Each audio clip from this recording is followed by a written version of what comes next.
Hello friends, welcome back to my channel. তো আজ আমি রান্না করছি সিম্পল রান্না। এই লাউ দুটোকে এখন কেটে নিব।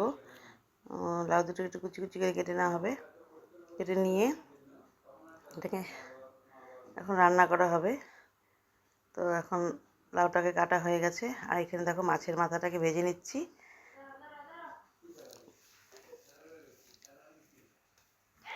মাছের মাথাটা ভেজে নামিয়ে নিয়েছি। আর এখন এখানে দেখো শুকনো লঙ্কা, তেজপাতা, গরম মশলা আর জিরা ফোড়ন দিয়ে আদা ফোড়ন দিয়ে দিলাম। দিয়ে এখন টমেটো দিয়ে দিলাম। টমেটোটা দিয়ে এখন এর মধ্যে লাউগুলোকে দিয়ে দেব। তো এই যে লাউটাকে দিচ্ছি, বাকি একটু লাউ আছে ওটাকে দিতে হবে। তো এইভাবে একটু নাড়িয়ে নিলাম। এখন এর মধ্যে লবণ দিয়ে দিচ্ছি আর একটুখানি সামান্য হলুদ দিয়ে দেব। তো হলুদ একটু কম অল্প দিব। দিয়ে এখন আবার ভালো করে মিশিয়ে নিব। নিয়ে এখন ঢেকে দেব।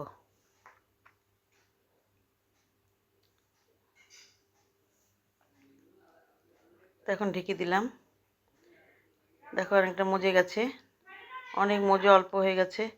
এখন দেখো এর মধ্যে এখন মাছের মাথাটাকে দিয়ে দিব। তার আগে এখানে আবার একটু জিরে গুঁড়ো দিয়ে দিব। এখন মাছের মাথাটাকে দিয়ে, মাছের মাথাটা না একদম কড়াইতে বসে রেখেছিলাম, একদম কালো কালো হয়ে গেছে। এখন এর মধ্যে জিরের গুঁড়ো দিয়ে দিলাম। দিয়ে এখন আবার নাড়িয়ে নিচ্ছি।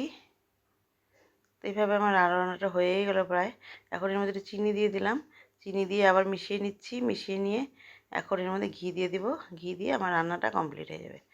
তো এইভাবে আমার লাউ ঘন্ট রান্নাটা হয়ে গেল। বাকি রান্না আরও আছে, ওগুলো পরে করছি। তো এখন আমি এর মধ্যে ঘিটা দিয়ে দিলাম। দিয়ে এখন আমি এটাকে নাড়িয়ে নিচ্ছি।